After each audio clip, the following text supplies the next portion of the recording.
The Invisible Warrior. The mop hit the floor with a wet slap that echoed through the empty hallway of Building 437 Naval Base Coronado. 0530 hours.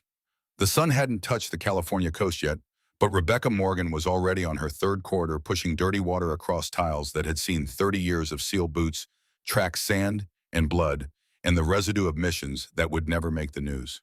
Her hands trembled as they always did in the morning.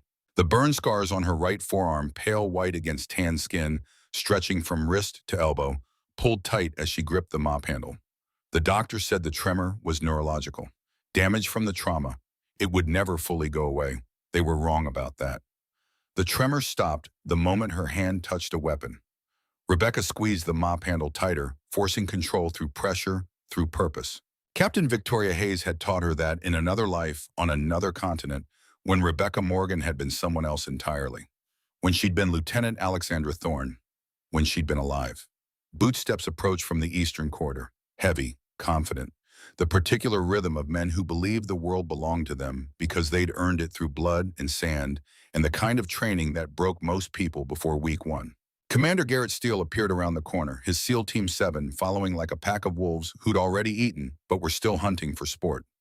Steele was 38 and looked like someone had carved him from California granite at all hard angles and sun-weathered skin and eyes that had seen things in Ramadi and Helmand Province that gave him the right to walk like he owned every inch of this base. He stopped when he saw Rebecca. Didn't really see her, though. Just registered an obstacle in his path. "Move it, princess," Steele said and kicked the mop bucket. Water flooded across the clean tile, dirty brown spreading like spilled oil, erasing 20 minutes of work in 2 seconds. His team laughed. That particular sound men make when they've found someone weaker to remind themselves they're strong. Lieutenant Vaughn crossed the second-in-command with Princeton credentials and a family tree that went back to the Mayflower. Petty Officer Dalton Pierce, the sniper who could put rounds through keyholes at 1,000 yards, but couldn't see what was right in front of him. Chief Colby Barrett, built like a linebacker and twice as mean. Petty Officer Reese Mitchell, the medic who could save your life in a firefight, but wouldn't waste a Band-Aid on someone he thought didn't belong. Rebecca stood there, small hands gripping the mop handle, and stared at the spreading water, with eyes that had watched better men than these bleed out in compounds halfway around the world. She didn't speak, didn't react, just looked at the mess with the kind of patience that comes from knowing the universe has a way of balancing ledgers and some debts take time to collect. Steele leaned closer. He smelled like protein powder and the particular arrogance of men who'd never been truly humbled. What's wrong? Going to cry, going to run to HR and complain about the mean Navy men. Victoria Hayes' voice echoed in Rebecca's memory, clear as crystal, despite 3 years of silence. The strongest warriors are the ones who can take a hit and not flinch. Not because they're weak, because they're patient enough to wait for the right moment to hit back. Rebecca picked up the mop, started cleaning again. Steele turned back to his team, shaking his head. These diversity hires, man, can't even handle basic disrespect without folding. This is what happens when politics decides who gets to wear the trident. They walked past her like she was furniture, like she was nothing. Like the burn scars on her arm were just skin damage, and not a map of every decision that led to this moment standing in a hallway at dawn, pushing dirty water, letting men half her caliber treat her like she didn't matter. The door to the briefing room opened. Commander Jake Morrison emerged, 42 years old and carrying the weight of a deployment that had gone sideways in ways that would stay classified for the next 50 years. His face had that particular exhaustion that came from watching good men make bad decisions and knowing you couldn't stop them until they'd learned the lesson the hard way. He saw the flooded hallway, saw Rebecca cleaning, saw his team loitering instead of prepping equipment for the simulation scheduled in 90 minutes. Steele Morrison's voice could strip paint off bulkheads. "Get your team to the equipment bay. Gear inspection in 30. "Yes, sir." Steele shot Rebecca one last smirk. "Try not to flood the whole building, princess." Morrison didn't even glance at her. Just walked past already on his phone, already moving to the next problem in a career built on solving problems that other people created. Rebecca waited until they were gone. Then she gripped the mop with hands that no longer trembled. The burn scars on her right arm pulled tight, remembering Mogadishu, remembering fire. Remembering the day Lieutenant Alexandra Thorne died so that the woman with the mop could make sure Admiral Marcus Wolfe spent the rest of his life in Leavenworth for selling mission intel to terrorists. 3 years. 3 years of being invisible. 3 years of letting men like Steele think she was nothing. The trembling stopped. Her grip steadied. Not yet, she told herself, in a voice so quiet the empty hallway almost swallowed it. Not yet. Somalia 2016, 3 years earlier. The compound in Mogadishu burned like hell had decided to set up a branch office in East Africa. Lieutenant Alexandra Thorne, 27 years old and already on her 23rd combat deployment, dragged Captain Victoria Hayes through smoke so thick it turned noon into midnight. Hayes wasn't moving right. The shrapnel from the RPG had done something to her spine. Every meter Thorne dragged her was a meter. Hayes screamed through clenched teeth, trying not to give away their position to the al-Shabaab fighters who'd turned this routine intel-gathering operation into an ambush that would later be classified at levels so high most presidents would never read the full report.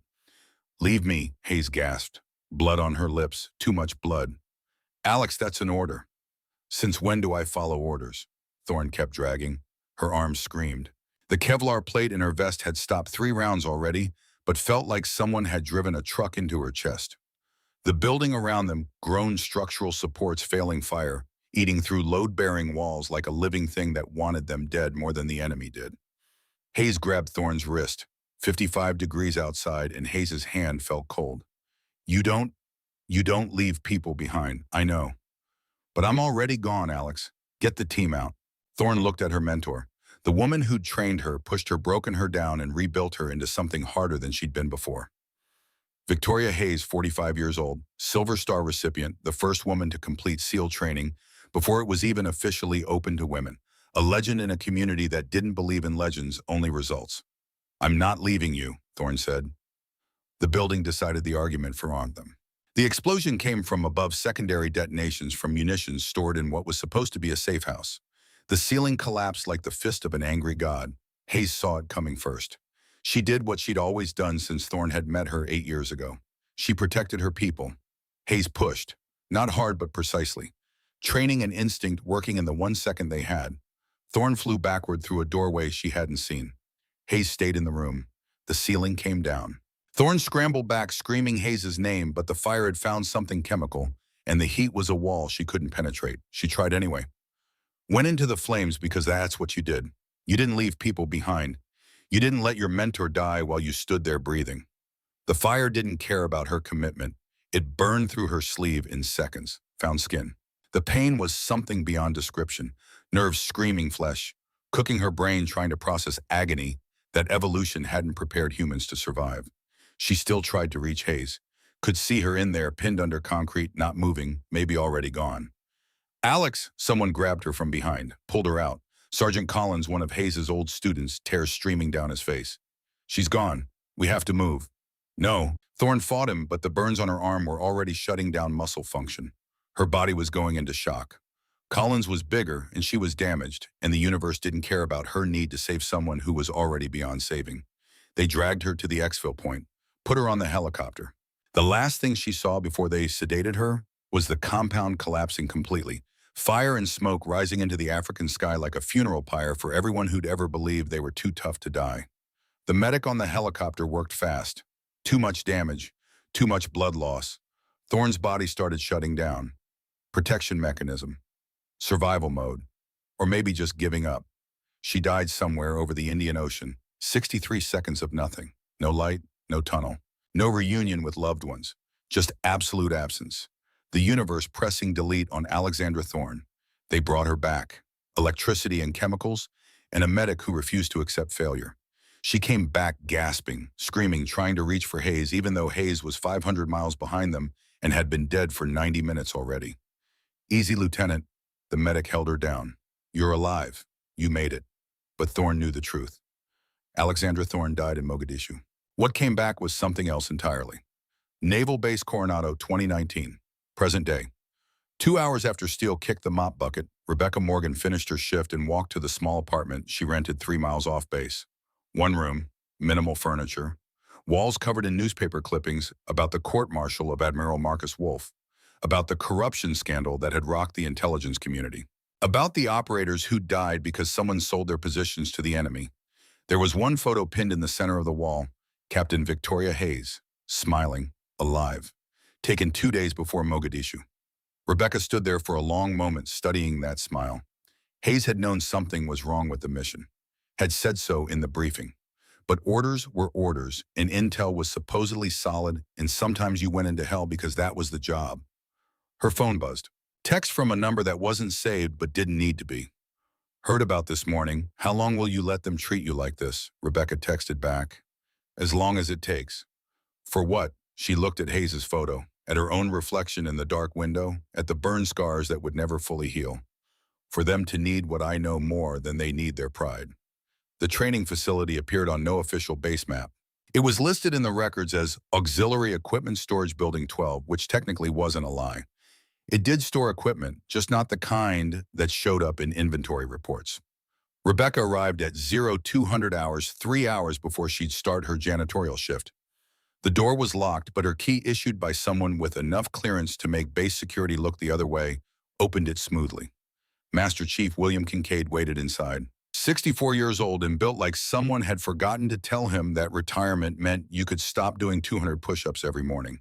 His face showed every one of the 43 years he'd spent in the teams, but his eyes were sharp as the day he'd graduated BUD/S in 1978. You're late, he said.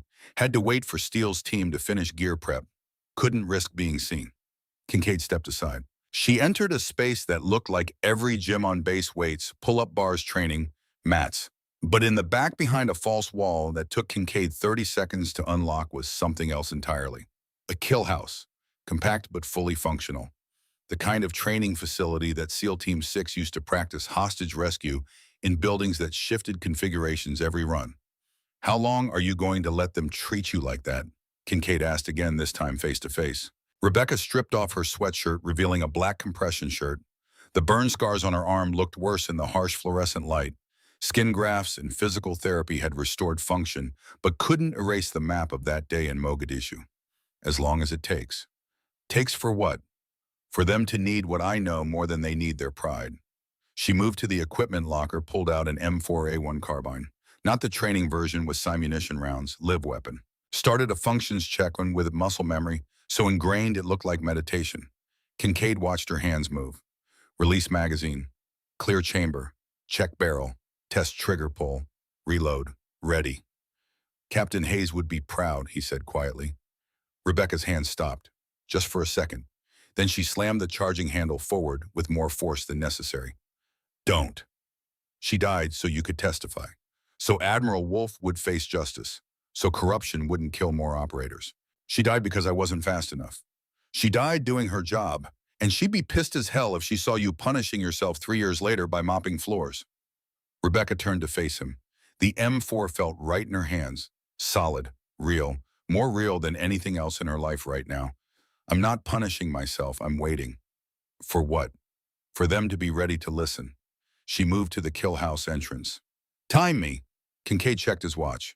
Held up 3 fingers. 2. 1. Go. What happened next lasted 4 minutes and 17 seconds. Rebecca moved through the kill house like smoke given purpose.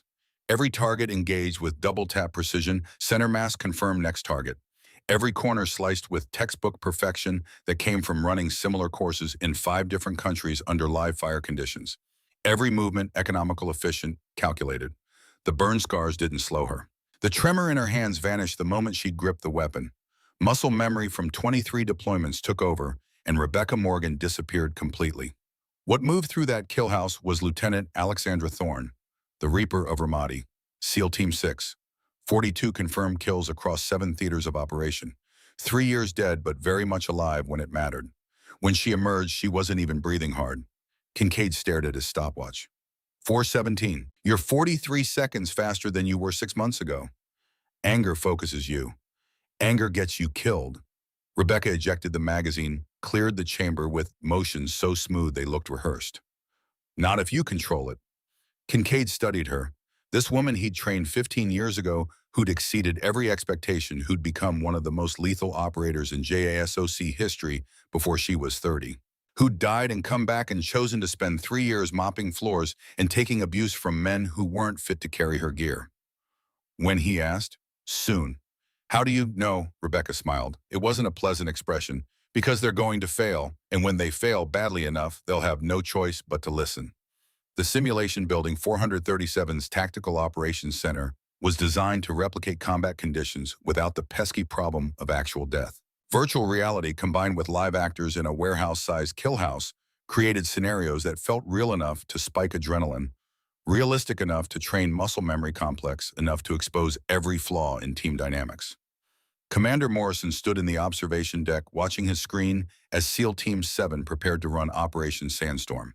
The scenario was straightforward: hostile compound holding 3 American aid workers, 12 enemy combatants. Standard hostage rescue with a 90-minute window before the hostages were moved to a secondary location that intel couldn't pinpoint.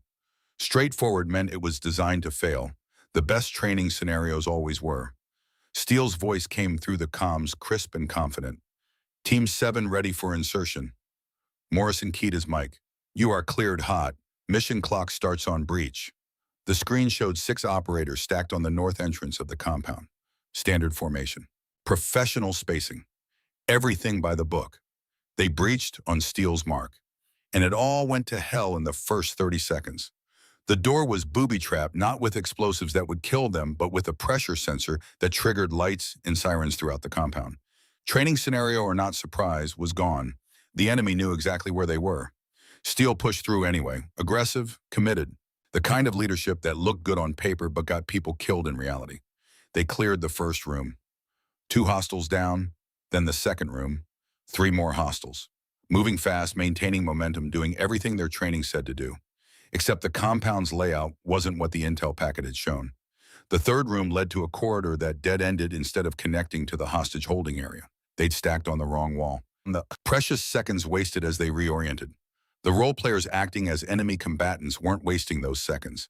They repositioned, created crossfire angles, turned the corridor into a fatal funnel that any first-year infantry or marine could have identified as a death trap. Steele led them into it anyway. The simulation rounds hit with enough force to bruise through body armor. Cross took 3 hits, center mass dead in real combat. Barrett caught one in the throat, dead. Pierce's position on the stack meant he couldn't return effective fire, pinned down and neutralized. Morrison watched it unfold with the detached horror of someone who'd seen this exact scenario play out in real compounds, with real bullets and real bodies that didn't respawn when the simulation ended.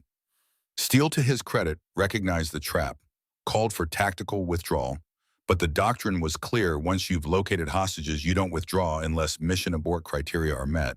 3 American lives weren't criteria. They were the mission. He pushed forward, found the hostage room, but the approach angle was wrong and the team was already down 2 operators and the enemy had repositioned, and Morrison watched 3 simulation hostages die because Steele's team breached a room they should have reconned first. The simulation ended. Lights came up. Steele stood in the mock compound, breathing hard, staring at 3 mannequins with red paint marking lethal hits. Mission failed, catastrophically. The after-action review was brutal. Morrison stood at the front of the briefing room, tablet in hand, his face a mask of professional disappointment that hit harder than shouting ever could. Breach sequence. Morrison's voice was quiet, dangerous quiet. Steele straightened. North entrance, sir, per the intel packet. And when you found that the intel was wrong, we adapted, sir. You adapted into a fatal funnel that got 2 of your operators killed and compromised the entire mission. Morrison pulled up the replay footage. Here, watch your stack. Cross is standing in a corridor with no cover and 3 overlapping fields of fire. He's dead before he knows he's in danger. Barrett is behind him, also dead, and you're pushing forward anyway because momentum matters more than tactics. Cross shifted uncomfortably. Sir, the mission clock doesn't matter if everyone's dead. Morrison's control slipped, just for a moment, just enough to remind them that he'd been in real versions of this scenario and had carried real bodies back to real helicopters. He took a breath, reset. Tell me what you did wrong. The silence stretched. Steele's jaw worked like he was chewing words he didn't want to swallow. Finally, Pierce spoke up. Sir, we trusted the intel without verifying. We should have sent eyes on target before committing to the breach point. And we prioritized speed over precision. Once we were compromised, we should have reassessed instead of pushing through. Morrison nodded. Cross, tell me about your position when you got hit. Cross looked at the freeze frame showing his location. His face went pale. Jesus, I walked into that blind, didn't check my angles, didn't verify the corridor was clear. And you died because of it. In this simulation, that means you stand up and feel embarrassed. In Ramadi or Helmand or any of the 50 places we actually do this for, real it means your family gets a folded flag and a speech about honor and service. The room absorbed that. Steele found his voice. Sir, with respect, we're the best. We train harder than any unit in the Navy. Then why did you just fail a scenario that a competent infantry squad should have passed? The question hung in the air like smoke. Steele's face flushed. Sir, I think part of the problem is distraction. We're being asked to focus on political correctness instead of operational excellence. Standards are being lowered across the board to accommodate diversity quotas. It's affecting our readiness. Morrison went very still. Are you suggesting we failed because women are allowed on base? I'm suggesting we failed because excellence isn't the priority anymore. We're being asked to make room for people who don't belong here, who can't meet the standards, who compromise our effectiveness by their very presence. The words settled into the room like a toxic gas. Morrison's face was unreadable. Chief Steele, you're on report for that comment. But since you're so confident in your abilities, and so certain that standards are dropping, let's make this interesting. Sir, tomorrow, 0500 hours, full combat qualification course. 10-mile run with 70-pound pack. Ocean swim in full kit, obstacle course. Leave fire CQB, tactical medicine scenario. The entire battery. Steele nodded satisfied. Yes, sir. And since you're so concerned about who belongs here, we'll make it open. Anyone on this base who thinks they can compete with SEAL Team 7 is welcome to try. The team stirred. This wasn't standard protocol. Barrett spoke carefully. Sir, you can't be serious. We'd be competing against anyone who has the courage to show up, Morrison finished. If we're the best, we prove it. If standards are dropping, we demonstrate what real standards look like. If you're so certain that only certain people belong in this community, here's your chance to show everyone why. He walked to the door, nearly collided with a woman pushing a cleaning cart. Rebecca Morgan stepped aside, eyes down, giving him room. Morrison looked through her like she was glass, kept walking. Steele's voice carried through the open door. This will be good. Show everyone what real warriors look like. Rebecca stood there in the hallway, mop in hand, listening to the team disperse, listening to their confidence, their certainty, their absolute conviction that they were untouchable. She allowed herself the smallest smile. Behind her, in the shadows where the security cameras had convenient blind spots, Master Chief Kincaid watched. He pulled out his phone, sent a single text to a number in Northern Virginia. It's happening. The response came immediately. About damn time. That night, Rebecca sat in her small apartment, staring at the wall of newspaper clippings. The court-martial of Admiral Marcus Wolfe, the headlines about corruption in the intelligence community. The redacted reports about operations, compromised operators, killed missions, failed because someone had sold secrets to the enemy. There was one article she'd highlighted in yellow. One paragraph that mattered more than all the others. Testimony from a classified witness, identified only as Lieutenant T, provided the evidence that secured Wolfe's conviction. The witness, who survived an ambush in which classified information was allegedly sold to hostile forces, testified that Captain Victoria Hayes died as a direct result of the intelligence breach. The witness's identity remains protected under federal witness protection protocols. Rebecca touched the article, then touched the photo of Hayes. Her phone buzzed. Text from Kincaid. I heard about tomorrow. You don't have to do this, she typed back. Yes, I do. It's not time yet. You reveal yourself on the investigation could. The investigation is over. Wolfe is in prison. I'm clear. Then why are you still hiding? Rebecca stared at the question, at Hayes' photo, at the burn scars on her arm that told the story of every choice she'd made since Mogadishu. Because I'm waiting for them to need what I know. And if they don't, she didn't answer, just pulled out her gear bag from the closet. Started unpacking equipment she hadn't used officially in 3 years. Her M4A1, maintained to perfection, her plate carrier, her medical kit, her compass and map case. Everything she'd need to show SEAL Team 7 what a real warrior looked like. The tremor in her hands was gone completely now. Purpose steadied what nerve damage couldn't shake. Tomorrow at 0500 hours, Rebecca Morgan would walk onto that training field. And Lieutenant Alexandra Thorne would remind the world why some ghosts refused to stay dead. The staging area. The staging area at 0430 hours existed in that liminal space between night and dawn where the world held its breath. Sodium lights cast pools of yellow across the assembly point where SEAL Team 7 gathered in full kit, looking like recruitment poster warriors. 70-pound rucks, hydration systems. The confidence of men who'd spent years being told they were the tip of the spear. Commander Garrett Steele checked his watch, then his team's gear with the methodical attention of someone who understood that small mistakes in preparation became catastrophic failures in execution. His team stood ready, Cross Pierce Barrett, Mitchell, all lean muscle and controlled aggression, waiting for whatever soft targets thought they could compete with actual operators. The sun touched the eastern horizon with fingers of gold and pink.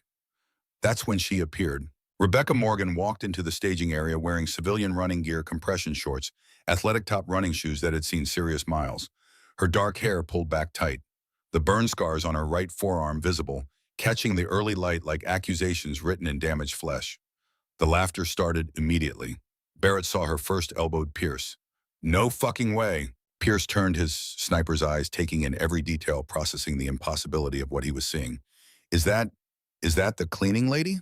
Steele's head snapped around. He stared for 3 full seconds, his brain trying to reconcile the woman who mopped his floors with the woman standing at the equipment station like she had every right to be there. Then he started laughing. Not cruel laughter, something worse. The kind of laughter that came from genuine disbelief, from the certainty that what he was witnessing was so absurd it could only be comedy. This is perfect, Steele said loud enough for everyone to hear. The janitor wants to play war. Cross shook his head, almost sympathetic. Ma'am, I don't think you understand what this course involves. This isn't a charity 5K. This is 10-mile run with 70-pound pack ocean swim in full kit obstacle course, live fire, close quarters, battle tactical medicine scenario under stress. Rebecca's voice was quiet but carried across the staging area with perfect clarity. Did I miss anything? The laughter died slightly. Her tone suggested this wasn't guesswork. Mitchell stepped forward, playing the reasonable one. Ma'am, with respect, that loadout will break you in the first mile. These are combat operators with years of conditioning. The physical standards alone, I'll manage. Barrett couldn't help himself. With what? Those bird arms, your cleaning supplies. Rebecca walked to the equipment station where the 70-pound rucks waited. She'd studied the weight distribution during her 18 months of invisibility, knew exactly how they'd loaded them, water sand weight plates designed to simulate combat gear without the expense of actual equipment. She picked one up and shrugged it onto her shoulders like it weighed nothing. The motion was too smooth, too practiced. For just a second, something flickered across Steele's face, confusion replacing mockery. This one works, Rebecca said. Commander Morrison appeared from the observation tower, tablet in hand, his face showing the particular weariness of a man who'd started his day expecting drama and was already getting more than anticipated. Ma'am, Morrison's voice held administrative patience wearing thin. This evolution is designed for combat-qualified operators. It involves significant physical danger and you said anyone who has the courage to show up could try. Rebecca met his eyes. I'm here. The team exchanged glances. This was awkward now, embarrassing, like watching someone show up to a professional boxing match after taking a weekend self-defense course. Morrison made a decision. Fine. You want to humiliate yourself? That's your choice. But when you quit, and you will quit, you do it quietly. No drama, no complaints, no filing grievances about how the mean Navy men didn't make it easy for you. Agreed? Agreed. From the shadows near the observation tower, a figure emerged. Master Chief William Kincaid, 64 years old, and carrying himself like the decades of service were armor instead of burden. He wore khaki shorts and a faded SEAL Team 2 t-shirt that had been new around the time most of Team 7 was learning to walk. Morrison turned to him. Master Chief, I don't think... The evolution is open, Commander, Kincaid said simply. You announced it yesterday. Ms. Morgan has every right to participate. Morrison's eyes narrowed at the careful use of Ms. instead of any military honorific. Something in Kincaid's tone suggested layers Morrison couldn't quite see. 2 minutes to start, Morrison announced to the assembled group. Standard rules. Best combined time wins. No shortcuts, no excuses. We start with the 10-mile run. Full pack. Course follows the perimeter road out to the beach overlook and back. Water stations at miles 3 and 5 and 8. Medical is on standby. He looked directly at Rebecca. Last chance to walk away. She adjusted the ruck straps. 70 pounds settled against her spine with the familiarity of muscle memory from 23 deployments where the actual combat load had been closer to 90. I'm good. Steele leaned close, his voice dropping to a whisper only she could hear. When you collapse at mile 2, don't expect us to carry you back, Princess. Rebecca looked at him with eyes that had watched better men than him bleed out in compounds he'd never have the clearance to know existed. I won't need carrying. We'll see, Princess. We'll see. The timer started, and Rebecca Morgan, the invisible janitor with burn scars and hands that only trembled when she wasn't holding a weapon, started running with warriors who had no idea they were about to receive an education in what real strength looked like. Behind them, Kincaid watched from the tower. He pulled out his phone, sent a text to a Virginia area code. It's happening. The response came in seconds. Let me know when they realize what they're dealing with. Kincaid smiled. Type back. Give it 3 miles. The blood-red dawn promised violence, promised revelation, promised that before this day ended, everything Team 7 believed about strength and standards and who deserved to wear the trident would be shattered beyond repair. Rebecca ran with perfect economy, not fast, sustainable. The kind of pace that came from understanding that endurance wasn't about explosive speed, it was about still being functional when everyone else had burned themselves out. By mile 3, when Barrett started flagging and she passed him without breaking stride, Steele realized with growing horror that they'd made a terrible mistake. The janitor wasn't weak. The janitor was a ghost. And ghosts don't forget. The ghost rises. Mile 5 hit Steele like incoming fire. His lungs burned. His legs screamed. The 70-pound ruck felt like it had doubled in weight, and ahead of him, impossibly infuriatingly, the cleaning lady ran with a rhythm that suggested she could maintain this pace indefinitely. Status, he gasped into his radio. Static. Then Cross's voice strained. Barrett's cramping. Pierce's pace is dropping. Boss, what the hell is happening? Steele watched Rebecca's small frame disappear around a bend in the perimeter road. She moved like water flowing downhill, finding the path of least resistance, conserving energy, making it look effortless when it absolutely wasn't. I don't know, Steele admitted. By mile 7, Cross pulled up beside Morrison, his face red and slick with sweat despite the cool morning air. Sir, permission to speak freely. Granted. Who the hell is she? Morrison didn't answer, couldn't answer. He was too busy trying to keep his own breathing under control, trying to maintain the pace that was supposed to be challenging but manageable for operators of their caliber. Except she was making it look like a morning jog. Barrett's voice crackled through the radio. She just lapped Rodriguez. She's lapping us. Mitchell wheezed. That's impossible. But Rebecca appeared in their peripheral vision, passing Mitchell like he was standing still, and the impossible became undeniable. Steele tried to surge forward, tried to match her pace. His pride demanded it. His body betrayed him after 45 seconds, forcing him to slow or collapse. Princess, he shouted after her retreating form. What are you on? What are you taking?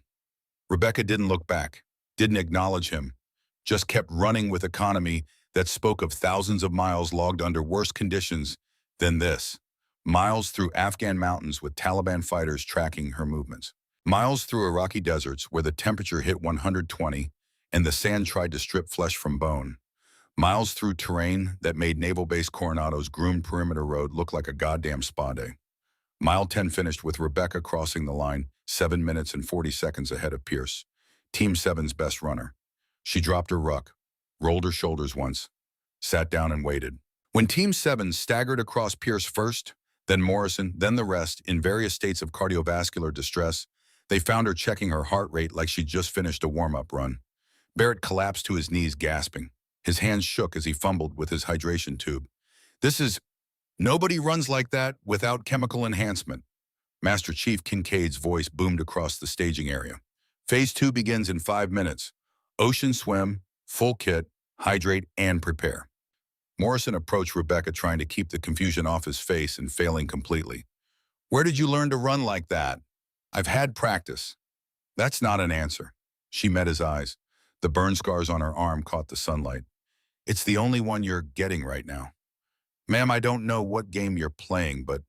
No game, Commander. You said anyone could try. I'm trying. Cross limped over one hand on his cramping calf. His Princeton education hadn't prepared him for this particular problem. Boss, maybe we should reconsider the evolution. If she's using performance enhancers, I'm not. Rebecca's voice was flat, final. You want to test me? Test me. Blood, urine, hair follicle, whatever you need, but do it after we finish what you started. Morrison studied her, really looked at her for the first time since she'd appeared that morning. Saw the burn scars that suggested trauma he couldn't imagine. Saw the hands that had trembled when she mopped floors but were perfectly steady now. Saw eyes that held something he couldn't identify but recognized on a cellular level. Combat eyes. Operator eyes. 5 minutes, he said finally. Then we swim. The Pacific Ocean at 0630 hours was 62 degrees and merciless. The wetsuit would provide some thermal protection, but full combat gear meant the swim would be brutal. Fighting current, fighting cold fighting, the weight trying to drag you to the bottom where the ocean kept its secrets. Team 7 entered the water with the confidence of men who'd done this evolution 100 times. Powerful strokes, aggressive pace, determined to reclaim the dominance that had been stripped from them on the run. Rebecca entered the water and disappeared, not slowly, not gradually. 1 second she was there, the next she was gone, beneath the surface with barely a ripple like the ocean had decided to swallow her whole. Barrett stopped swimming. Where is she? Cross-treaded water scanning the surface at Bun. I don't see her. She drowned, Mitchell said, his medic instincts kicking in. The gear was too heavy and Rebecca surfaced 80 meters ahead of them, still swimming, barely disturbing the water. How? Barrett's voice cracked with something between awe and fear. How is that possible? Morrison didn't waste breath answering, just started swimming harder, his competitive nature demanding he close the gap that was supposed to be impossible. He couldn't. None of them could. Rebecca completed the half-mile ocean swim in 10 minutes and 55 seconds. Morrison's best time was 14 minutes. His team averaged 16. When they hauled themselves onto the beach, exhausted and shaking from cold, despite the wetsuits, Rebecca was wringing out her hair like she'd just stepped out of a shower. Mitchell vomited seawater, looked up at her with something new in his eyes. Not mockery anymore, something closer to fear. Who are you? Oh, Rebecca didn't answer. Just walked toward the obstacle course where Kincaid waited with a stopwatch and an expression that suggested he was enjoying this more than was probably appropriate for someone his rank. Morrison grabbed her arm, felt muscle beneath the wetsuit fabric, felt the burn scars that spoke of trauma beyond his experience. Answer the question. She looked at his hand on her arm, then at his face. Someone who's been underestimated before. Let go, Commander. He did. She walked away, leaving Team 7 standing on the beach trying to process what they'd just witnessed. Cross moved beside Morrison. Sir, we need to stop this. Something's wrong. Nobody moves like that without training. Without what? The words hung between them like an accusation. Without being one of us. The obstacle course was designed to break people. 30-foot walls that required upper body strength most humans didn't possess. Rope climbs that punished weak grip. Monkey bars over mud pits that waited to catch anyone whose hand slipped. Balance beams narrow enough that one mistake meant a 12-foot fall onto surfaces that would leave bruises for weeks. Steele went first. He was good, strong, fast, technically proficient, completed the course in 7 minutes and 48 seconds. Excellent by any standard. Morrison went next. 7 minutes and 31 seconds. Outstanding. Pierce, Barrett, Mitchell all posted respectable times. All demonstrated the physical capabilities that came from years of dedicated training and genetic advantages they'd never had to think about. Then Rebecca stepped to the starting line. Kincaid's voice carried across the course. On your mark. She nodded once. Go. What happened next made Barrett's stomach drop. She didn't climb the wall. She flowed up it like gravity was a suggestion rather than a law. Didn't struggle with the rope. Made it look like the rope wanted to be climbed. Didn't grunt or strain or fight the course. She danced. Every movement was precision. Every transition was fluid. Every obstacle was just another step in a routine she'd perfected through repetition that bordered on obsession. The kind of repetition that came from running this exact course, or ones like it, in facilities that didn't officially exist, training for missions that would never be declassified. 5 minutes and 33 seconds. When she dropped from the final rope landing in a crouch that spoke of thousands of similar dismounts, she wasn't even breathing hard. Morrison's entire team stood in silence. The kind of silence that came from watching something that violated your understanding of what was possible. Barrett found his voice first. That's not possible. The course record is 6 minutes and 2 seconds, set by a DevGru instructor with 18 years of experience. Rebecca dusted off her hands. Records exist to be broken. You're not even winded. I've done harder. Where? Barrett's voice rose, frustration bleeding through professional composure. Where have you done harder? Who trained you? She looked at him with eyes that had seen men die in ways he couldn't imagine. People you'll never meet. Pierce stepped forward, his sniper's analytical mind trying to solve a problem that didn't fit any pattern he recognized. Ma'am, please, we need to know. Are you active duty special operations CIA? Some kind of contractor? I'm someone who cleans your floors and empties your trash. Remember? Cross shook his head. No, nobody moves like that without serious training. Years of training, the kind of training that Kincaid's voice cut through. Phase 4, live fire close quarters battle. The kill house is ready. Morrison held up a hand. Wait, Master Chief, I need clarification. What exactly is this woman's background? Kincaid's face remained neutral as stone. She's qualified for this evolution. That's not what I asked. It's what I'm answering. The kill house is ready, Commander, unless you're withdrawing from the competition. Barrett laughed, bitter and sharp. Withdrawing, we're SEAL Team 7. We don't withdraw from cleaning ladies with delusions of...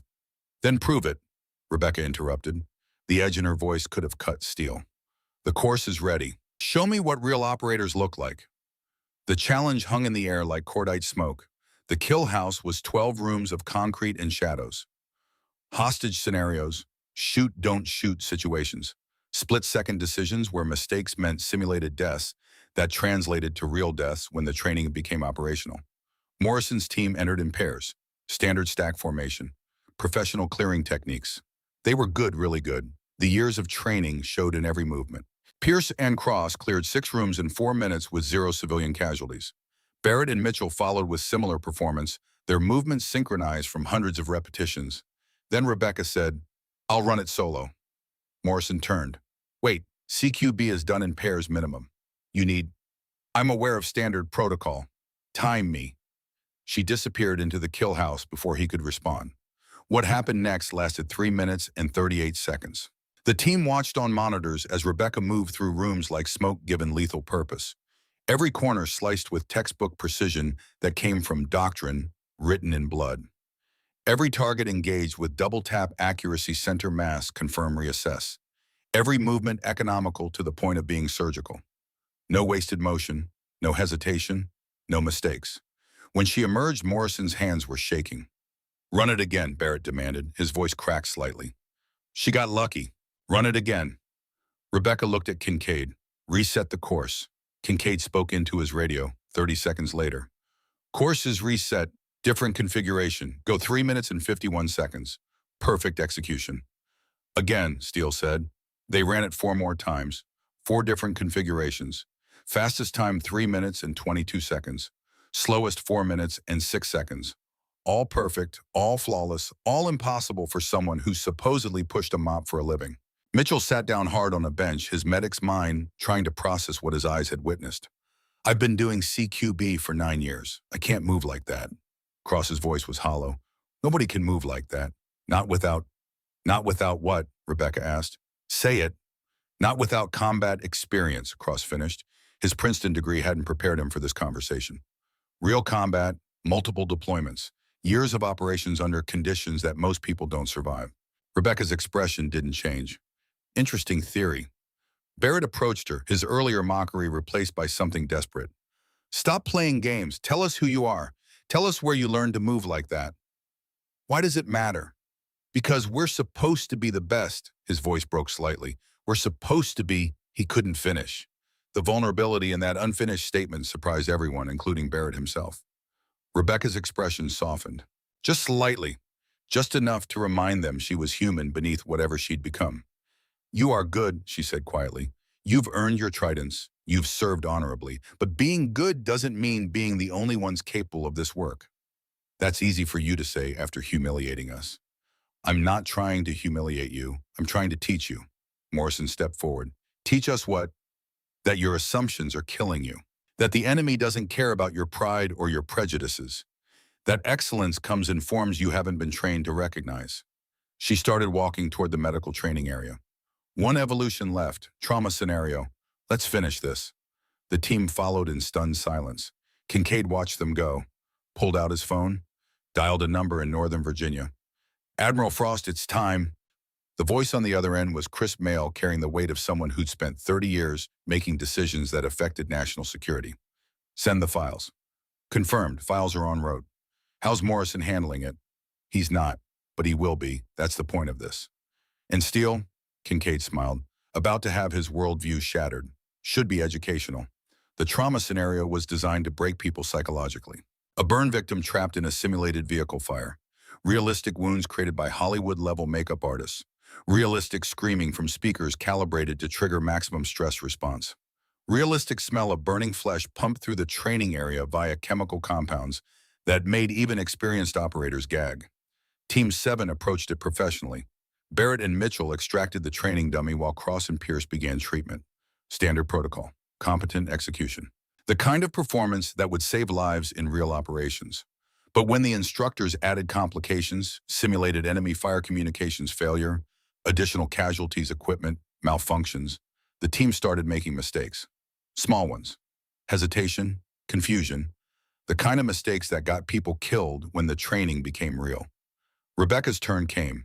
The instructors threw everything at her. Multiple casualties, equipment failure, simulated explosions that made the concrete floor shake, enemy fire coming from angles that forced impossible decisions about cover versus treatment, chaos designed to overwhelm even experienced operators. She entered the scenario, and everything changed. Her movements became automatic. Triage in seconds, assess, prioritize, execute.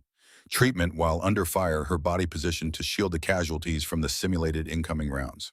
Calling commands to imaginary team members with authority that made the instructors actually move to obey before they remembered this was training. But it was her hands that told the real story. The burn victim scenario triggered something. The tremor she usually hid came back. Her hands shook as they reached for the training dummy's simulated burns. Prosthetic skin bubbled and blackened, realistic enough to trigger memory. She didn't stop, didn't freeze. Her hands trembled while applying bandages. Her face went pale. Sweat broke out across her forehead despite the air conditioning. Her eyes saw something that wasn't there, saw Mogadishu instead of Coronado, saw Captain Victoria Hayes instead of a training dummy. But her hands kept working. Muscle memory earned in hell pushed through the flashback. Treated the burns with precision that spoke of doing this exact procedure on actual human beings while actual flames consumed actual buildings. 3 minutes. Perfect treatment. All casualties stabilized according to tactical combat casualty care protocols. When she emerged, her hands were still shaking.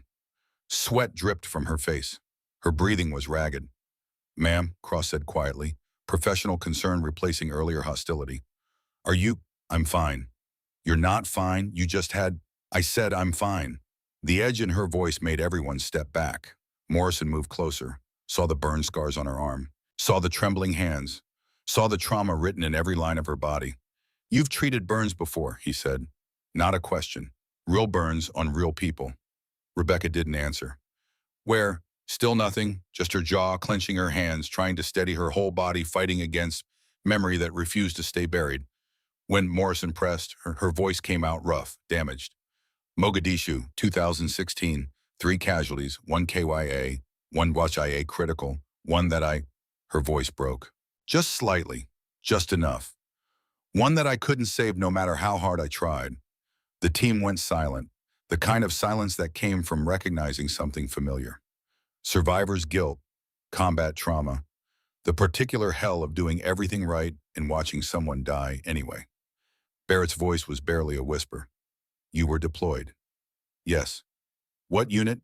Before Rebecca could answer, Kincaid's phone rang. He answered, listened, then spoke loudly enough for everyone to hear. "Understood, sir. I'll inform them now." Morrison's confusion deepened. "How does JSOC know about our training evolution?" Kincaid's expression was unreadable. "Vice Admiral Frost suggests you take the call in the briefing room, Commander. He's waiting on the secure line." "How does a Vice Admiral know?" "I suggest you take the call and find out, sir." Morrison looked at Rebecca one last time, saw her hands still trembling, saw her fighting against memory, saw something in her eyes that he finally recognized: the weight of carrying dead friends across years and continents. "You ready for this?" he asked quietly. "I've been ready for 3 years," Rebecca said. "The question is whether your team is ready to listen." Morrison's hand paused on the briefing room door handle. Behind him, his team stood scattered across the training area, all eyes on the small woman with burn scars who just destroyed every assumption they'd built their careers on. He walked into the briefing room. The secure phone sat on the table like an unexploded grenade. He picked it up. "Morrison."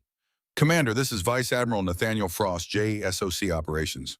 The voice was male, late 50s, carrying the particular authority of someone who'd spent decades making life and death decisions. I'm calling about the operator you just spent the morning evaluating. Morrison's stomach dropped. Sir, I don't understand how you... I've been watching the live feed from Master Chief Kincaid's observation equipment. Had my eyes on your training evolution from the moment it started. Why would JSOC be monitoring a routine qualification course? Frost's pause was deliberate, heavy with implication. Because what you witnessed this morning wasn't routine. And the woman you've been calling a cleaning lady is the reason your team is still alive for their next deployment. Sir, you're not making sense. Pull up file November Tango 892 on the secure terminal. Authorization code is already entered. Read it, then we'll talk. The line didn't disconnect. Frost was waiting. Morrison moved to the terminal. His hands shook as he opened the file. The first page showed a service photo, a woman in dress blues, lieutenant rank. The face was younger, mid-20s instead of 30. The hair was different regulation bun instead of the casual ponytail. But the eyes, those eyes he'd just seen move through a kill house like death incarnate, were unmistakable. Jesus Christ, he whispered. Keep reading, Frost said. Lieutenant Alexandra Thorne, SEAL Team 623, combat deployments. Iraq, Afghanistan, Syria, Somalia, Yemen, Libya, Pakistan. Medal of Honor, classified operations Silver Star 4, Bronze Star with Valor 6, Purple Heart, 2 confirmed kills, 31 sniper, 11 direct action, call sign Reaper, status K, IA Somalia 2016. She's dead, Morrison said, his voice barely functioning. This file says she died 3 years ago. That file says what we needed it to say. Keep reading. Morrison scrolled, found the classified addendum, found the truth that made his vision blur. Operation Classified, Mogadishu, Somalia, 2016. Mission compromised due to intelligence breach, ambushed by Al-Shabaab forces with advanced knowledge of insertion point. Captain Victoria Hayes, KYA, remained behind to provide cover for team extraction. Lieutenant Thorne critically injured, attempting rescue minus 40% burns. Severe trauma, clinically dead, 63 seconds. Sands, resuscitated by flight medic.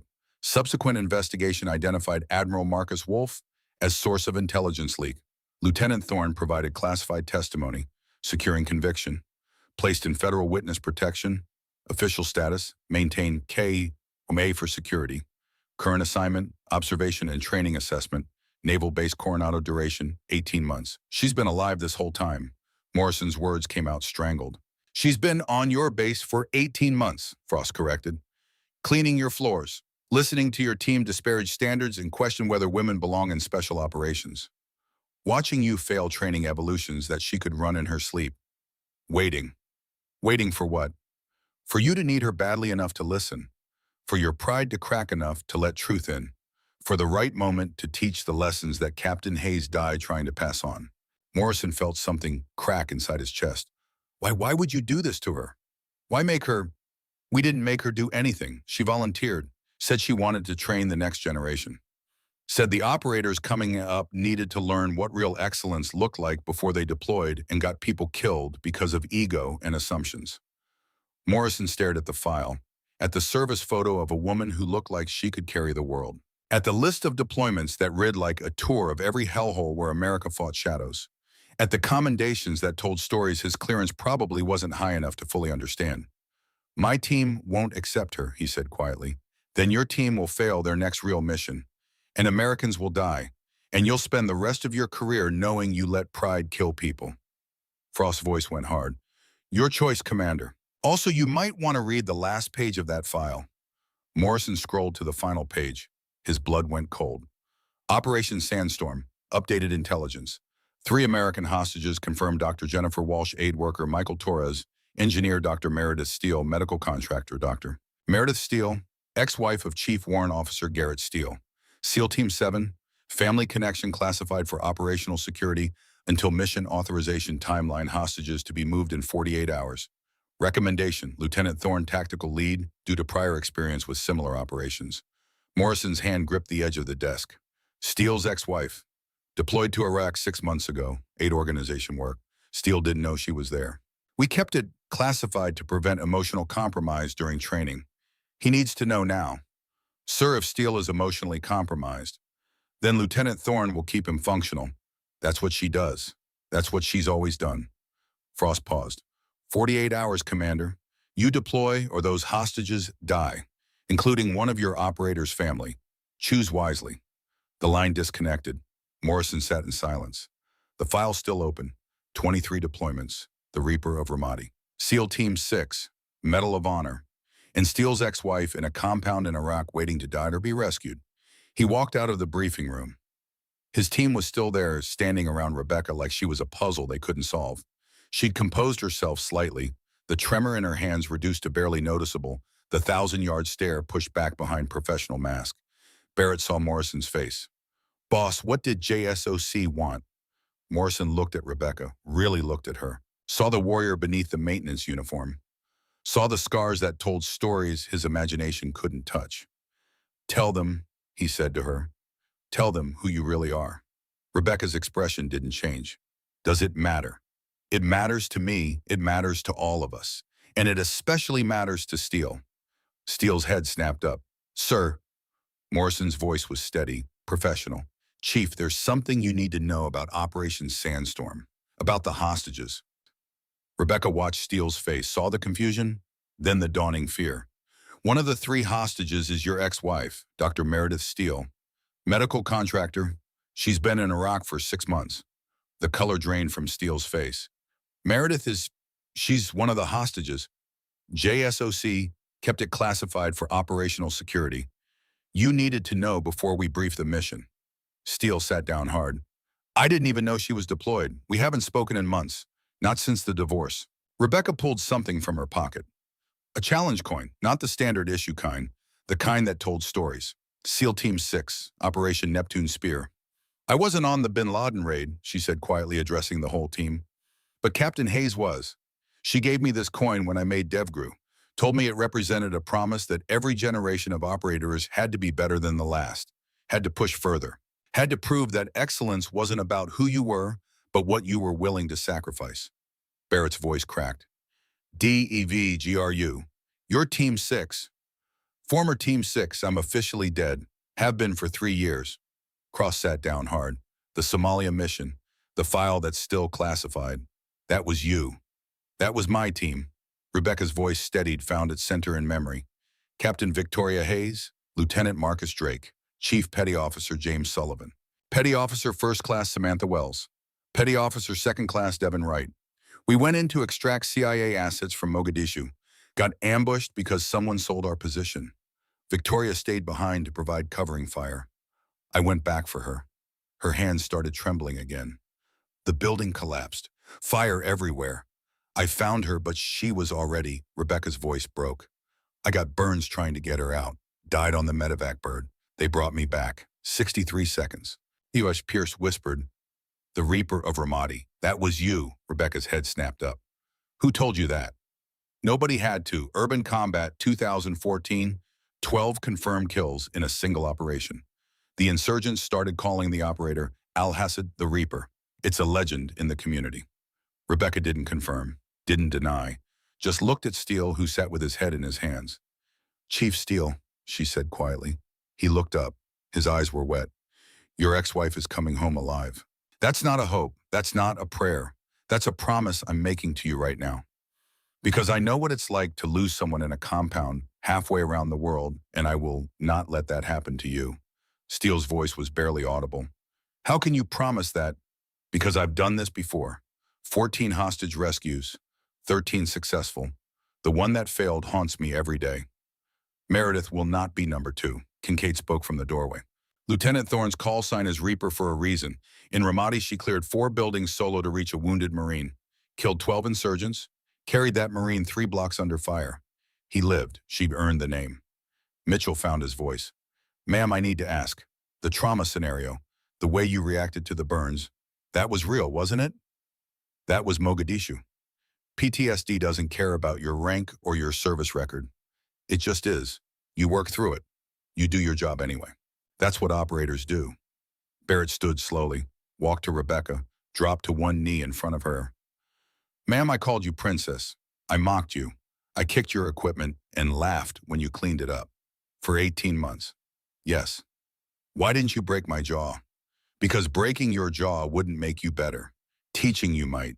And right now I need you better. I need all of you at your absolute best, because Meredith Steele is counting on us." Morrison cleared his throat. found his command voice despite the chaos in his head. Lieutenant Thorne JSOC has requested your tactical leadership for Operation Sandstorm. Will you lead this team? Rebecca looked at each team member, saw the shame, saw the respect struggling to emerge from the wreckage of their egos, saw men who'd been taught wrong and were trying to learn right, saw Steele broken and desperate and needing someone to believe in. One condition, she said, name it. You don't follow me because I'm good for a woman or good despite being a woman. You follow me because I'm good, period. And when we're in that compound and bullets are flying and Meredith is terrified, you trust me completely. No hesitation, no second guessing. You trust me the way Victoria trusted me. Morrison extended his hand. You have my word. She shook it, then looked at Steele. Chief, I need to know you can function. I need to know that having Meredith in that compound won't make you a liability. Steele stood, wiped his eyes. His voice was steady when he spoke. Ma'am Meredith left me because I said her aid work was too dangerous, that she'd get killed trying to help people in war zones. I was wrong about that. I've been wrong about a lot of things, but I won't be wrong about this mission. She deserves operators at their best. I won't be the weak link. Rebecca held his gaze for a long moment, then nodded. Good, because we have 48 hours to be perfect. Let's get to work. The briefing room transformed over the next hour. Satellite imagery covered every wall. Thermal scans, guard rotation schedules, terrain maps, everything they'd need to plan an operation that would either bring 3 Americans home or get everyone killed trying. Rebecca stood at the front laser pointer in hand, and the woman who'd mopped floors disappeared completely. What remained was Lieutenant Alexandra Thorne, SEAL Team 6, and she spoke with the quiet authority of someone who'd done this briefing in a dozen different facilities for a dozen different operations. Your original plan had you breaching the north entrance, she said. That's wrong. It's a kill box. She traced lines of sight with the red dot. See these elevated positions, 3 of them with overlapping fields of fire. You breach there, you're dead before you clear the threshold. Intel listed this as primary access because it's obvious. That's exactly why it's wrong. Steele leaned forward, studying the imagery with new eyes. His grief was there, but controlled, focused. Where do we breach? We don't, not initially. Rebecca pulled up thermal imaging. The hostages are in the eastern structure, 3 heat signatures, 2 guards on rotation. But look at the western building, 17 signatures. That's not guard rotation. That's the main force sleeping in shifts. Pierce's eyes widened. 17 Intel said 12 total hostiles. Intel was wrong. It happens all the time. That's why we plan for what we find, not what we're told. She traced a route. We insert here 2 kilometers south. Navigate through the desert using this wadi as concealment. Approach from the east where their attention is focused west. Barrett studied the terrain. That's rough ground. Sand. No cover. You'll move at night, low and slow. I've done this exact infiltration in Anbar Province 2015. Different compounds, same principles. Trust me. Morrison watched his team absorb information from someone who'd been invisible to them 24 hours ago. What about extraction?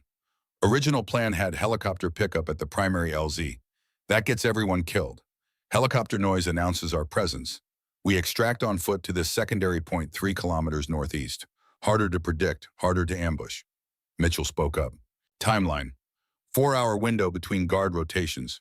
We breach during the change when they're distracted. Steele, Barrett, you take the western building. Suppression only. Make them think they're facing a platoon, but watch your ammunition. You need to sustain for 6 minutes minimum. Steele nodded, taking notes with the focus of a man who'd found purpose in precision. Cross Pierce Mitchell, you're with Morrison on hostage extraction. I handle initial breach and clearing. Once hostages are secured, we collapse through the desert. Radio silence until we're clear. Cross raised his hand. The gesture was almost humble. Ma'am, how many times have you run operations like this? Rebecca's expression didn't change. Define like this. Hostile desert terrain, numerically superior enemy. Hostage extraction with minimal support. 6 times. Survived all 6. Lost people on 3 of them. Her voice went flat. That's why I know your original plan was suicide. Because I've seen what happens when you underestimate terrain and overestimate your invincibility. The room absorbed that truth in silence. The door opened. A junior intelligence officer entered, tablet in hand, face uncertain. Commander Morrison, there's an update to the intelligence package. You need to see this. Morrison took the tablet. His expression shifted as he read. "What is it?" Cross asked. Morrison looked at Steele, then at Rebecca. "Timeline just compressed. New intel suggests the hostages are being moved in 18 hours, not 48. Something spooked them. When do we deploy?" Steele's voice was tight. "Wheels up at 0400 tomorrow. That gives us," Morrison checked his watch, 16 hours to prep. Rebecca didn't hesitate. "Then we start training now. Grab your gear. We're running the entire approach sequence until you can do it blind." The desert training. The training area south of Naval Base Coronado had been transformed. Sand dunes, temperature controls set to match Iraqi conditions, dry heat that sucked moisture from lungs. As close to the real thing as they could get without deploying. Rebecca led them in, moving across the sand with a gait that left minimal tracks. "Watch how I place my feet. Weight distribution matters. Too much pressure, and you sink. Too little, and you lose stability." Team 7 followed, trying to mimic movements that looked simple but required muscle memory they hadn't built yet. 3 hours in, Cross collapsed. Not dramatically, just sat down hard and couldn't get back up. Mitchell knelt beside him. Heat exhaustion. He's done. Rebecca checked vitals. Pupils reactive, pulse elevated but stable. He pushed too hard without hydrating. She pulled out an IV kit. "This is going to hurt." Cross managed a weak smile. "Can't hurt worse than failing Steele's ex-wife." She inserted the IV on the first stick. "Pride doesn't keep you alive, competence does. And competence includes knowing your limits." Morrison made the call. "Cross, you're on medical hold. Pierce, you're cross-training for his position." Cross's face crumpled. "Sir, you can follow orders. We assess you in the morning. Until then, rest." Rebecca addressed the remaining team. "This is why conditioning matters. Lieutenant Cross made a mistake. Here it's educational. In Iraq, it's fatal. Learn from it." They trained through the afternoon. Desert movement, noise discipline, tactical positioning. Rebecca pushed them hard but smart building skills without breaking bodies they'd need operational tomorrow. Hour 12 brought the breakthrough. The team moved through sand with genuine competence. Not perfect, but functional. "Better," Rebecca said. "Now we add the tactical component." She positioned Barrett and Steele. "Show me suppression fire on the western building." They demonstrated. She corrected positioning angles, fire discipline. Made them run it 6 times until it was muscle memory. Morrison pierced Mitchell's hostage extraction. "I've cleared the room. Walk me through it." They ran the sequence. Failed. Tried again. On the 4th attempt, Rebecca nodded. "Adequate. That's all we need. Quit execution under pressure." As the sun set over Coronado, turning the Pacific blood red, Steele approached Rebecca during a water break. "Lieutenant, can I ask you something?" "Depends. When you died for 63 seconds in that helicopter, what did you see?" Rebecca's expression didn't change, but something behind her eyes went dark. "Nothing. Absolutely nothing. That's what death is. Just absence. What made you choose to come back? What made the pain worth it?" "Victoria," Captain Hayes. "Before she died, she made me promise to live for both of us. I couldn't keep that promise if I stayed dead." Steele's voice dropped. "If something happens to me tomorrow, if Meredith makes it out, but I don't, that's not happening. But if it does, tell her I was wrong. About the aid work. About the danger. About her. Tell her I finally understood what it means to serve something bigger than yourself." Rebecca put a hand on his shoulder. "You'll tell her yourself when we get her home. That's not hope, Chief. That's the plan." The final briefing happened at 0200 hours. Team 7 assembled in full kit. Rebecca stood before the satellite imagery one last time. "Questions?" she asked. Barrett raised his hand. "Ma'am, how do you deal with fear before a mission?" "I don't deal with it. I use it. Fear is intelligence. It tells you what matters. I'm terrified right now because 3 lives matter. The day I stop being scared is the day I stop caring enough to bring people home." Pierce spoke up. "What if we fail?"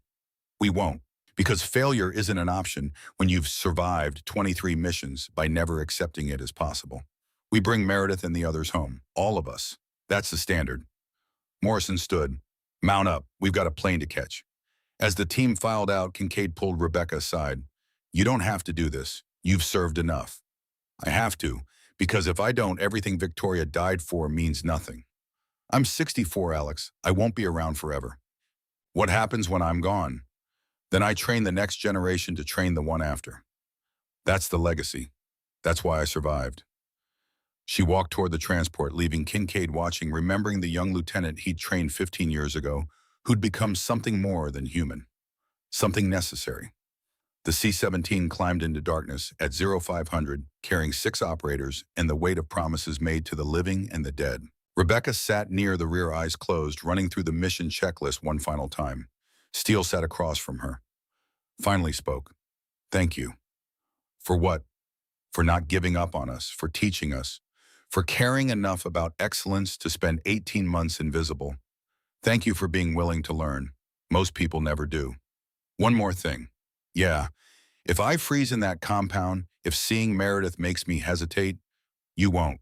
But if I do, you have my permission to do whatever it takes to complete the mission, even if that means leaving me behind.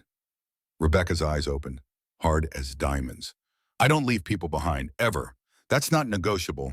You stay functional, or I'll drag you out the same way I tried to drag Victoria. Understood. Steele nodded. Understood. The plane flew east, chasing the sun, carrying warriors who'd learned in 72 hours what some people never learned in a lifetime. That excellence doesn't announce itself, that assumptions kill, that the strongest among them had been invisible all along, waiting for them to be ready to see. Redemption and fire. The Iraqi desert at 0200 hours was cold enough to make breath visible, hot enough by noon to kill the unprepared.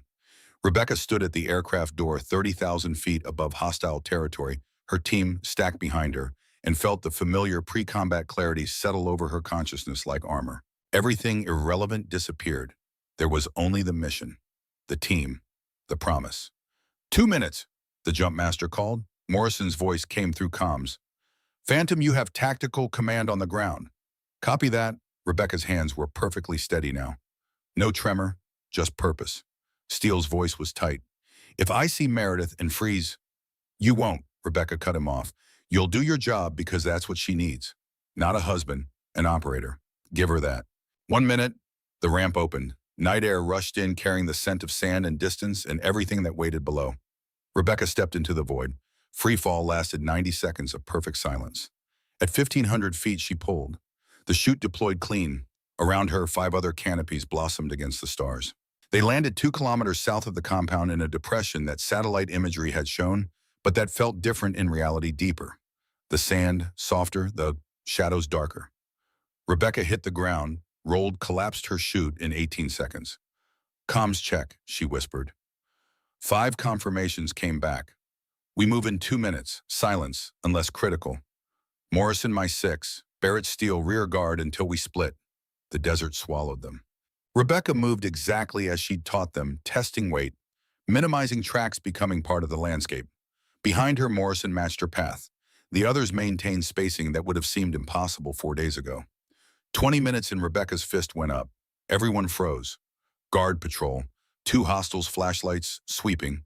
10 meters away, Rebecca's hand signals. Wait, let them pass. No engagement. The guards came close enough to hear heartbeats. Nobody moved. The training held. The guards passed, kept moving, disappeared. Rebecca waited 2 full minutes before signaling all clear. 40 minutes later, they reached the rally point 500 meters from the compound. Rebecca checked her watch. Perfect timing. She gathered the team close, whispered, barely audible.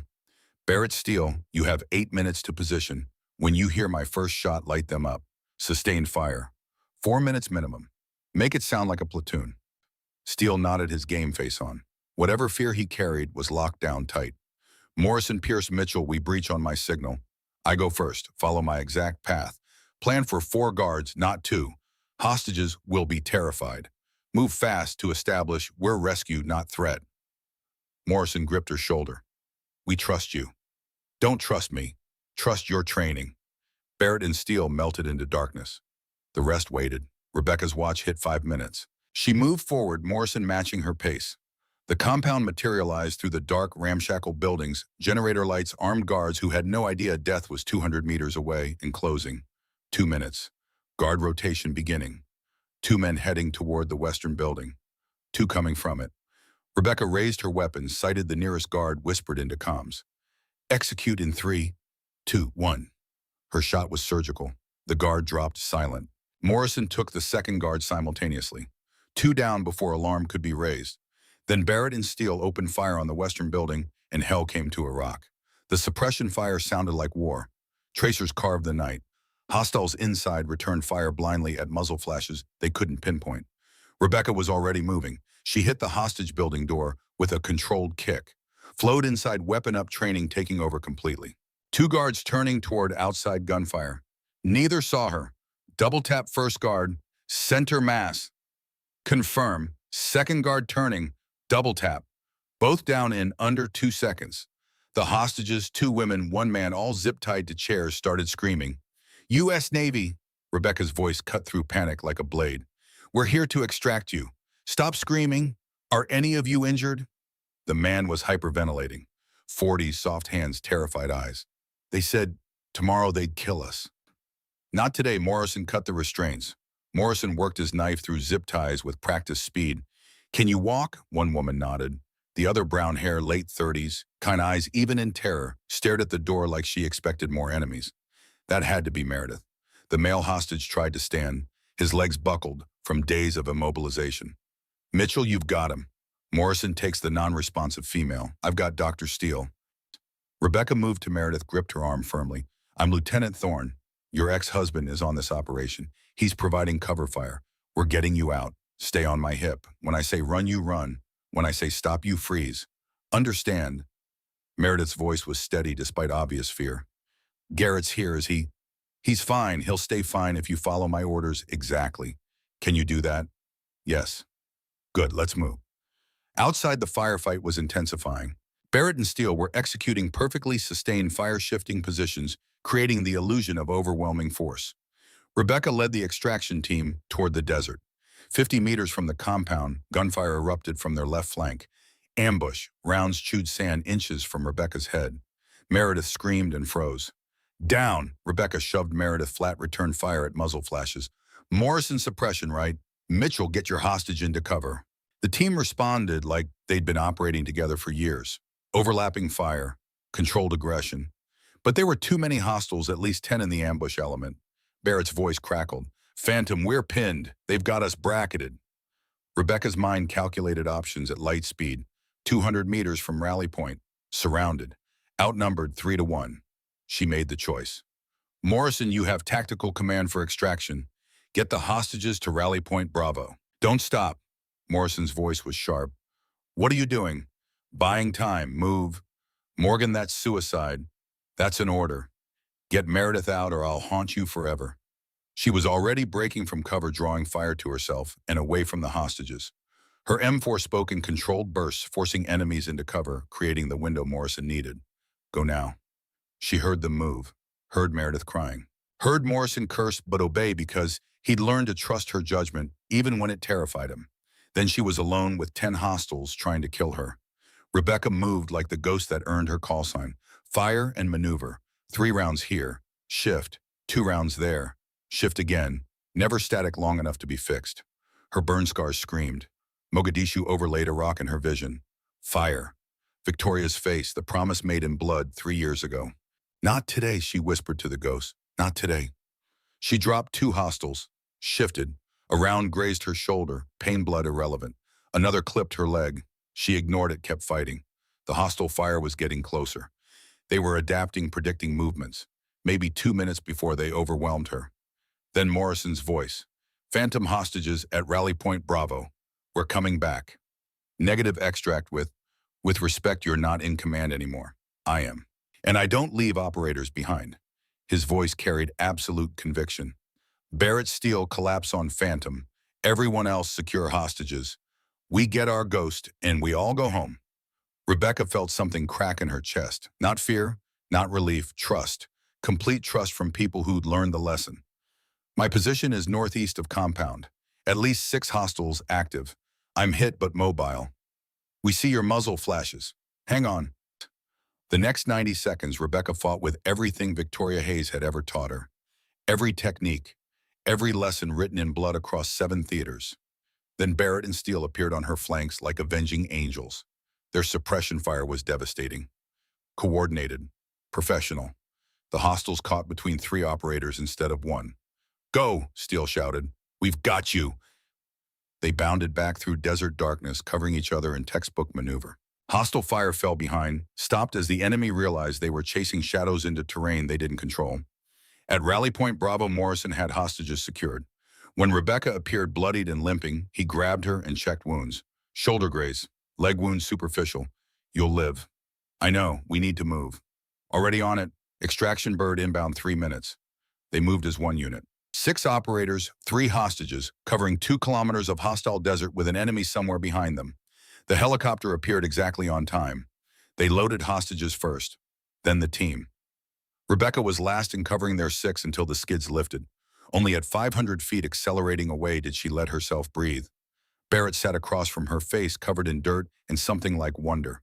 You almost got yourself killed. That's the job. The job is completing the mission, not sacrificing yourself. Rebecca met his eyes. Victoria sacrificed herself so I could live. I was returning the favor. Morrison's voice cut through. Nobody sacrifices themselves on my watch. We all come home. That's the standard. Meredith Steele sat wrapped in a shock blanket, staring at Rebecca. You're the one Garrett talked about. The janitor who was actually SEAL Team 6, Rebecca said quietly. Former. Officially dead 3 years, now just an instructor trying to keep idiots alive. Thank you, Meredith's voice broke. Thank you for bringing me home, for bringing all of us home. Don't thank me yet. Thank me when you're stateside and eating real food. The flight back took 4 hours. The hostages cried, slept, woke, crying again. The team sat in silence, processing survival and what it meant. When they landed at Naval Base Coronado for debrief, Admiral Frost waited on the tarmac. He boarded, looked at the rescued hostages, looked at the team, looked at Rebecca. Outstanding work, Phantom. All hostages recovered, minimal casualties. Textbook execution. Thank you, sir. Frost turned to Morrison. Commander, I'm authorizing full commendations. Your team just executed one of the cleanest hostage rescues I've seen in 30 years. Morrison shook his head. Sir, this wasn't my operation. Lieutenant Thorne planned it, let it, nearly died executing it. She gets the credit. Frost smiled. Already approved. He looked at Rebecca. Lieutenant Thorne, effective immediately, you're no longer dead. Service record reinstated. Clearances restored. Welcome back. Rebecca's hands started trembling. Combat suppression lifting. PTSD returning. Sir, I'm not ready.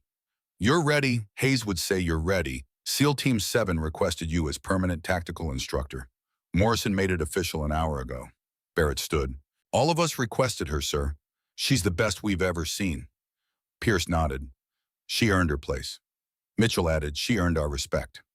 Steele was quiet, then stood and walked to Meredith, who'd been watching him since they'd loaded. I was wrong. About the aid work, about the danger, about you serving. I'm sorry. Meredith looked at him with eyes that had seen too much in 3 days of captivity. We'll talk, Garrett. After I sleep for 3 days and process not dying, but thank you for sending her. She nodded toward Rebecca. She's extraordinary. Rebecca looked at each team member, men who'd mocked her, who'd learned, who'd grown. I accept the position, she said to Frost. One condition. Name it. We train the next generation better. We teach them assumptions kill. That excellence has no gender. That prejudice is a luxury we can't afford. Done, Morrison said. That's the standard we're setting. 3 months later, Rebecca stood before a new SEAL candidate class. 20 warriors. 3 women who'd heard about the janitor who became a legend. She didn't introduce herself with rank or medals. My name is Alexandra Thorne. 3 months ago, I mopped floors on this base. Men who are now my teammates mocked me. Today, I'm teaching you why assumptions are the most dangerous weapon you'll face. In the back, Team 7 watched. Steele had his twin daughters, Bryn and Quinn, 16, asking constant questions about service. Beside them sat Meredith, recovered from captivity, volunteering at base medical, having coffee with Garrett to discuss their daughters' futures, rebuilding something that had broken over arguments about danger and duty. They both understood differently now. After class, Steele approached Rebecca. The twins want to enlist after high school. You inspired them. Wuto, tell them to join because service calls them, not to prove anything, because something bigger demands their answer. I will. He paused. Thank you. For Meredith. For changing me. For showing me what real leadership looks like. Rebecca touched her burn scars. I didn't change you, just showed you what was there. You did the hard work. Barrett joined them. I called my sister Sarah last night. The one I told not to enlist. Told her I was wrong. That if she wants to serve, she should. Because I watched the best operator I ever saw save my life, and she happens to be a woman I treated like garbage. What did she say? She starts BUD/S prep next month, says she wants to meet you. After your next deployment, bring her by. I'll tell her about Victoria, about the legacy she's joining. Morrison appeared. Phantom mission brief in 1 hour. Different terrain, same stakes. You ready? Rebecca looked at her team, her family. Warriors who'd learned excellence comes in forms they never expected. I'm ready. Let's go to work. She walked toward the briefing room team beside her, scars visible, hands steady. Behind them, Kincaid watched from the doorway, smiled, pulled out his phone, texted a number in Virginia. The line holds, one generation teaching the next. The response came immediately. Hayes would be proud. Rebecca paused at the briefing room door, looked back at the photo of Victoria Hayes on the memorial wall where fallen operators were honored, whispered too quietly for anyone else to hear. I kept the promise, Victoria. I'm living for both of us, training them better, making them better. The legacy continues. She entered the briefing room, the door closed. Outside, the California sun touched the Pacific with gold and crimson, and somewhere in the distance, another generation of warriors began the journey toward becoming something more than they'd imagined possible. Because one ghost refused to stay dead. Because one woman chose 18 months of invisibility to teach a lesson about excellence. Because assumptions kill, but truth, real truth about capability and worth and who deserves to serve sets people free. The line held, and would hold forever past from generation to generation, written in sacrifice and blood, and the quiet determination of those who understood that the strongest warriors were often the ones nobody saw coming.